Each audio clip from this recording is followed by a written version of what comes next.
ओम शांति। आज 2 नवंबर 2025 के अव्यक्त बाप दादा के मधुर महावाक्य सुनेंगे, जिसकी रिवाइज डेट है 31 अक्टूबर 2007। मुनि का सार है, अपने श्रेष्ठ स्वमान के फकर में रह, असंभव को संभव करते बेफिक्र बादशाह बनो। अपने श्रेष्ठ स्वमान के फकर में रह, असंभव को संभव करते बेफिक्र बादशाह बनो। तो चलिए बहुत प्रेम और एकाग्रता से सुनते हैं आज के अव्यक्त बाप दादा के मधुर महावाक्य। आज बाप दादा अपने चारों ओर के श्रेष्ठ सुमानधारी विशेष बच्चों को देख रहे हैं। हर एक बच्चे का सुमान इतना विशेष है जो विश्व में कोई भी आत्मा का नहीं है। आप सभी विश्व की आत्माओं के पूर्वज भी हो और पूज्य भी हो। सारे सृष्टि के वृक्ष की जड़ में आप आधार मूर्त हो। सारे विश्व के पूर्वज पहली रचना हो। तो बाप दादा हर एक बच्चे की विशेषता को देख खुश होते हैं। चाहे छोटा बच्चा है, चाहे बुजुर्ग माताएं हैं, चाहे प्रवृत्ति वाले हैं, हर एक की अलग अलग विशेषताएं हैं। आजकल कितने भी बड़े से बड़े साइंसदान हैं, दुनिया के हिसाब से विशेष हैं। जो प्रकृति जीत तो बने, चंद्रमा तक भी पहुंच गए, लेकिन इतनी छोटी सी ज्योति स्वरूप आत्मा को नहीं पहचान सकते। और यहाँ छोटा सा बच्चा भी मैं आत्मा हूँ ज्योति बिंदु को जानता है। फलक से कहता है, क्या कहता है कि मैं आत्मा हूँ। कितने भी बड़े महात्माएं हैं और ब्राह्मण माताएं हैं, तो माताएं फलक से कहती कि हमने परमात्मा को पा लिया है ना। और महात्माएं क्या कहते कि परमात्मा को पाना तो बहुत मुश्किल है। प्रवृत्ति वाले चैलेंज करते हैं कि हम सब प्रवृत्ति में रहते, साथ रहते, पवित्र रहते हैं, क्योंकि हमारे बीच में बाप है। इसलिए दोनों साथ रहते भी सहज पवित्र रह सकते हैं, क्योंकि पवित्रता हमारा स्वधर्म है। परधर्म मुश्किल होता है और स्वधर्म सहज होता है। और लोग क्या कहते हैं कि आग और कपूस साथ में रह नहीं सकते, बड़ा मुश्किल है। और आप सब क्या कहते? बहुत सहज है। आप सबका शुरू का एक गीत था, कितने भी सेठ स्वामी हैं, लेकिन एक अल्फ को नहीं जाना है। और छोटी सी बिंदी आत्मा को नहीं जाना, लेकिन आप सभी बच्चों ने जान लिया और पा लिया। इतने निश्चय और फकर से बोलते हो। असंभव संभव है। तो बाप दादा भी हर एक बच्चे को विजयी रत्न देख हर्षित होते हैं, क्योंकि हिम्मते बच्चे मददे बाप है। इसलिए दुनिया के लिए जो असंभव बातें हैं वह आपके लिए सहज और संभव हो गई हैं। फख्र रहता है कि हम परमात्मा के डायरेक्ट बच्चे हैं। इस नशे के कारण, निश्चय के कारण, परमात्मा बच्चे होने के कारण माया से भी बचे हुए हैं। तो बच्चा बनना अर्थात सहज बच जाना। तो बच्चे हो और सब विघ्नों से, समस्याओं से बचे हुए हो। तो अपने इतने श्रेष्ठ सम्मान को जानते हो ना। क्यों सहज है? क्योंकि आप साइलेंस की शक्ति द्वारा परिवर्तन शक्ति को कार्य में लगाते हो। साइलेंटली आप अपने आप पर काम करते हो, है ना। तो बाबा कहते हैं वो परिवर्तन की शक्ति को आप यूज़ करते हो। नेगेटिव को पॉजिटिव में परिवर्तन कर लेते हो। माया कितने भी समस्या के रूप में आती है, लेकिन आप परिवर्तन की शक्ति से, साइलेंस की शक्ति से समस्या को समाधान स्वरूप बना देते हो। कारण को निवारण रूप में बदल देते हो, है ना। कितनी ताकत। कोर्स भी कराते हो ना, नेगेटिव को पॉजिटिव करने की विधि सिखाते हो। तो ये परिवर्तन शक्ति बाप द्वारा वर्षे में मिली है। एक ही शक्ति नहीं, सर्व शक्तियाँ परमात्मा वर्षा मिला है। इसलिए बाप दादा हर रोज़ कहते हैं कि हर रोज़ मुरली सुनते हो ना, तो हर रोज़ बाप दादा यही कहते कि बाप को याद करो और वर्षे को याद करो। बाप की याद भी सहज क्यों आती है, क्यों आती है हमें? तो बाबा कहते जब वर्षे की प्राप्ति को याद करते हो ना, तो बाप की याद प्राप्ति के कारण सहज ही आ जाती है। जैसे किसी से पूछते ना ये कहाँ से लिया, तो हम कहते नहीं उसने मुझे ये दिया, गिफ्ट दिया, तो उस चीज़ को करते वो व्यक्ति भी याद आ जाता है। तो इस ऐसे ही बाबा क्या कह रहे हैं कि जब वर्षा मिलता है तो क्या क्या मिला, किससे मिला, तो परमात्मा भी स्वयं याद आ जाता है। तो हर एक बच्चे को ये रूहानी फ़क्र रहता है। दिल में गीत गाते हैं, कौन से? पाना था वो पा लिया। तो सभी के दिल में ये स्वतः ही गीत बजता है ना, फ़क्र है ना। तो जितना इस फ़क्र में रहेंगे तो फ़क्र की निशानी क्या है? बेफिक्र होंगे। अगर किसी भी प्रकार का संकल्प में, बोल में या संबंध संपर्क में फ़िक्र रहता है ना, तो फ़क्र नहीं है। बाप दादा ने बेफिक्र बादशाह बनाया है। बोलो, बेफिक्र बादशाह हो? है तो फिर हाथ उठाओ जो बेफिक्र बादशाह हैं। बेफिक्र हो या कभी कभी फिक्र आ जाता है? अच्छा है। तो जब बाप बेफिक्र है तो बच्चों को क्या फिक्र है फिर? बाप दादा ने तो कह दिया है कि सब फिक्र व किसी भी प्रकार का बोझ है तो बाप दादा को दे दो। बाप सागर है ना, तो बोझ सारा समा जाएगा। कभी बाप दादा बच्चों को एक गीत सुन के मुस्कुराता है, पता है कौन सा? बच्चे कौन सा गीत गाते हैं कि क्या करें, कैसे करें? तो कभी कभी तो गाते ही हो ना। बाप दादा तो सुनता रहता है। लेकिन बाप दादा सभी बच्चों को यही कहते हैं, क्या कहते हैं कि हे मीठे बच्चे, लाडले बच्चे, साक्षी दृष्टा की सीट पर सेट हो जाओ और सीट पर सेट होके खेल देखो, बहुत मज़ा आएगा। वह त्रिकालदर्शी स्थिति में स्थित हो जाओ। तो बाबा कहते सीट से नीचे आते हैं इसलिए अपसेट होते हो, सेट रहो तो अपसेट नहीं होंगे। तो कौन सी 3 चीज़ें बच्चों को परेशान करती हैं? चंचल मन, भटकती बुद्धि और पुराने संस्कार। बाप दादा को बच्चों की एक बात सुनकर हंसी आती है। पता है कौन सी बात है? कहते हैं बाबा क्या करें, मेरे पुराने संस्कार हैं ना। तो बाप दादा मुस्कुराता है। जब कह ही रहे हो कि मेरे संस्कार तो मेरा बनाया है, तो मेरे पर तो अधिकार होता ही है। जब पुराने संस्कार को मेरा बना दिया तो मेरा तो जगह लेगा ही ना।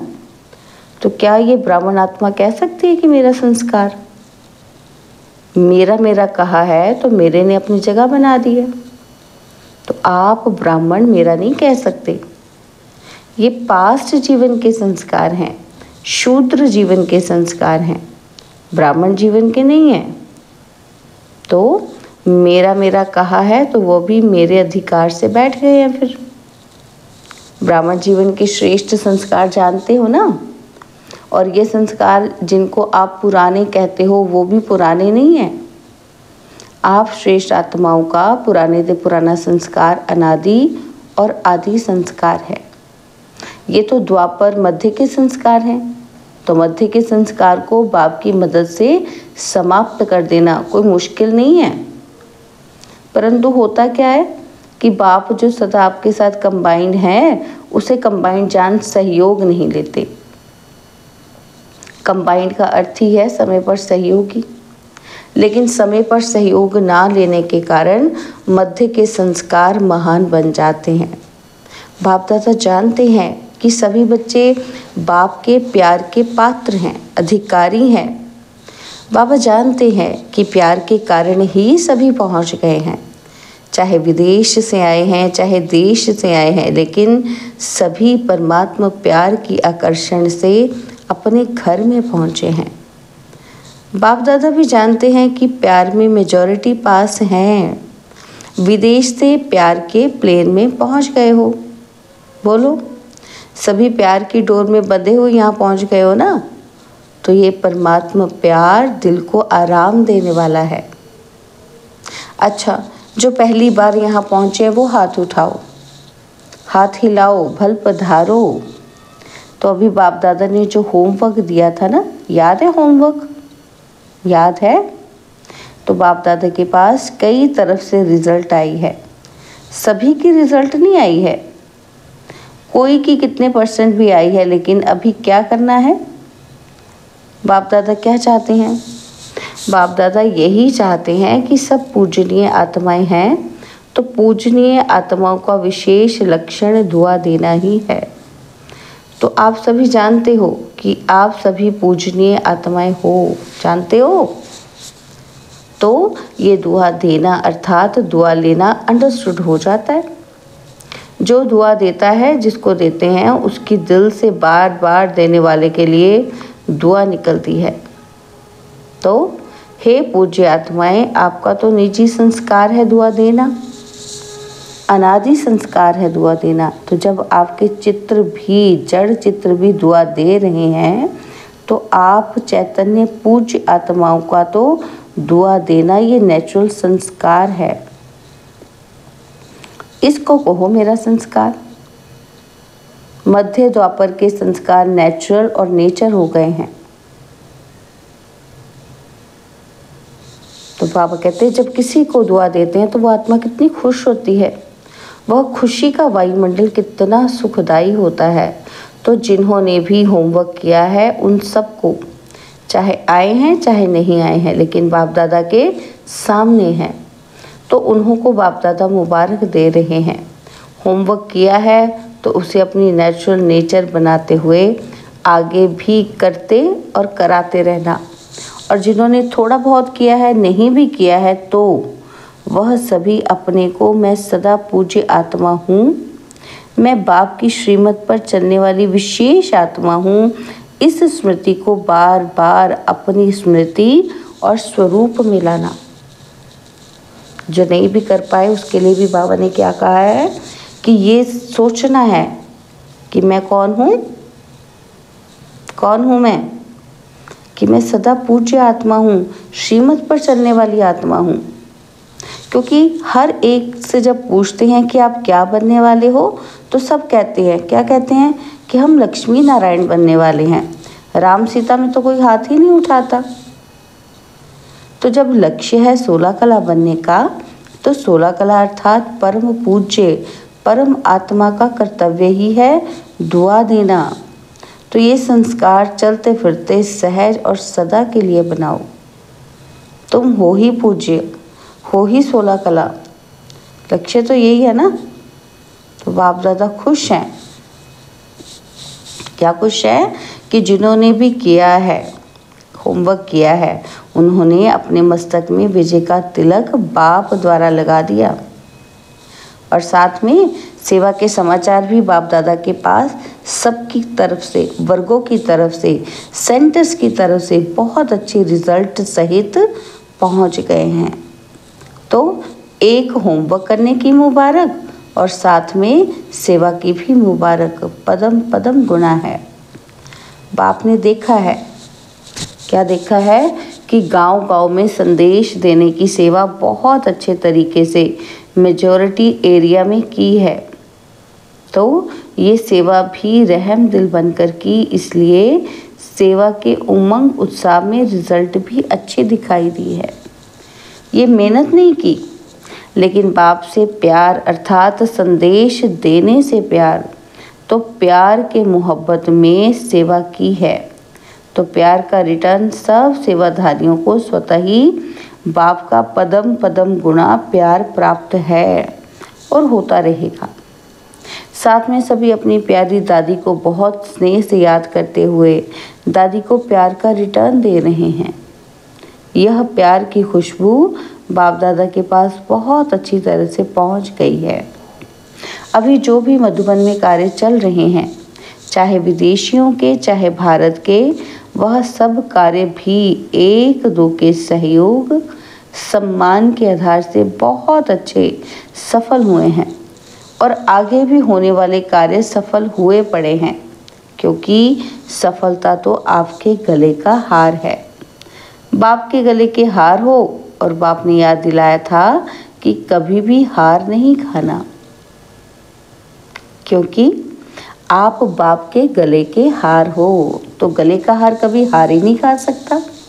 तो हार बनना है या हार खानी है? नहीं ना, हार बनना अच्छा है ना, तो हार नहीं खाना कभी।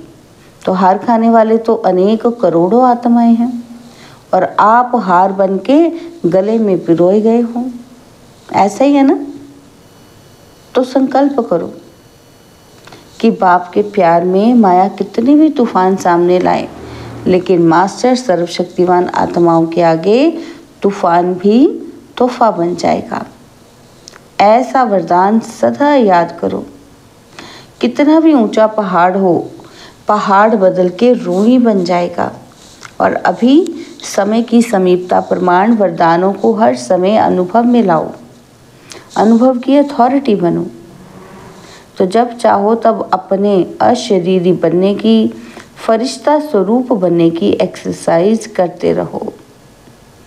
अभी अभी ब्राह्मण, अभी अभी फरिश्ता और अभी अभी अशरीरी चलते फिरते कामकाज करते हुए भी 1 मिनट 2 मिनट निकाल कर अभ्यास करो। चेक करो कि जो संकल्प किया वही स्वरूप अनुभव किया। अच्छा, चारों ओर के सदा श्रेष्ठ स्वमानधारी, सदा स्वयं को परम पूज्य और पूर्वज अनुभव करने वाले, सदा अपने को हर सब्जेक्ट में अनुभवी स्वरूप बनाने वाले, सदा बाप के दिल तख्त नशीन, भ्रिकुटी के तख्त नशीन, सदा श्रेष्ठ स्थिति के अनुभवों में स्थित रहने वाले चारों ओर के सभी बच्चों को याद, प्यार और नमस्ते। हम रूहानी बच्चों की रूहानी बाप दादाजी को दिलवा जान सिकवा प्रेम से नमस्ते। ओम शांति। प्यारे बाबा, मीठे बाबा, मेरे बाबा, शुक्रिया बाबा, शुक्रिया बाबा, शुक्रिया। तो पापा कहते सभी तरफ से सभी के पत्र, ईमेल, समाचार सभी बाप दादा के पास पहुंच गए हैं। तो सेवा का फल और बल सभी सेवाधारियों को प्राप्त है और होता ही रहेगा। प्यार के पत्र भी बहुत आते हैं और परिवर्तन के पत्र भी बहुत आते हैं। परिवर्तन की शक्ति वालों को बाप दादा अमर भव का वरदान दे रहे हैं। जिन सेवाधारियों ने श्रीमत को पूरा फॉलो किया है, ऐसे फॉलो करने वाले बच्चों को बाप दादा कहते सदा फरमान बरदार बच्चे। वहाँ बाप दादा का ये वरदान, बाप दादा ये वरदान दे रहे हैं और प्यार वालों को बहुत बहुत प्यार से दिल में समाने वाले अति प्यारे और अति माया के विघ्नों से न्यारे ऐसा वरदान दे रहे हैं। अच्छा, आप सबके दिल में क्या उमंग आ रहा है? एक ही उमंग कि बाप समान बनना ही है ये उमंग? पांडव हाथ उठाओ, बनना ही है।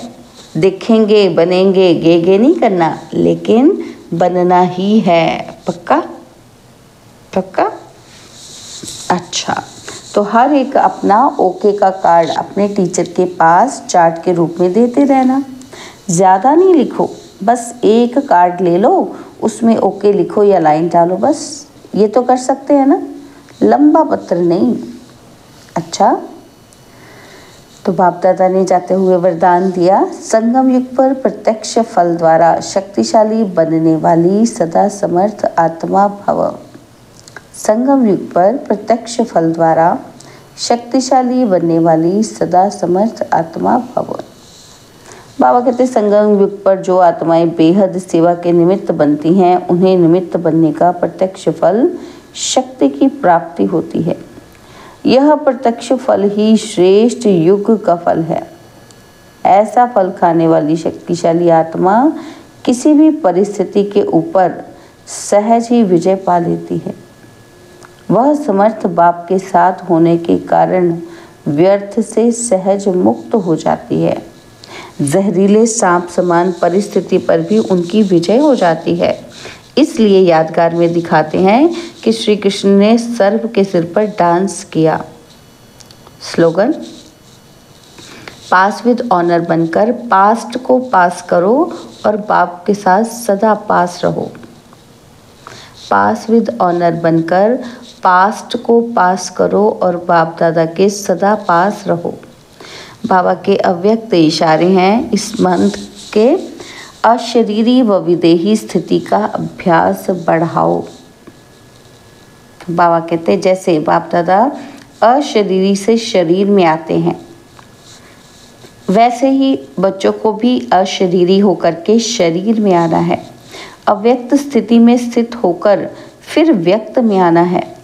जैसे इस शरीर को छोड़ना और शरीर को लेना ये अनुभव सभी को है, ऐसे ही जब चाहो तब शरीर का भान छोड़ अशरीरी बन जाओ और जब चाहो तब शरीर का आधार लेकर कर्म करो। बिल्कुल ऐसे ही अनुभव हो जैसे ये स्थूल चोला अलग है और चोले को धारण करने वाली मैं आत्मा अलग हूँ। अच्छा, ओम शांति।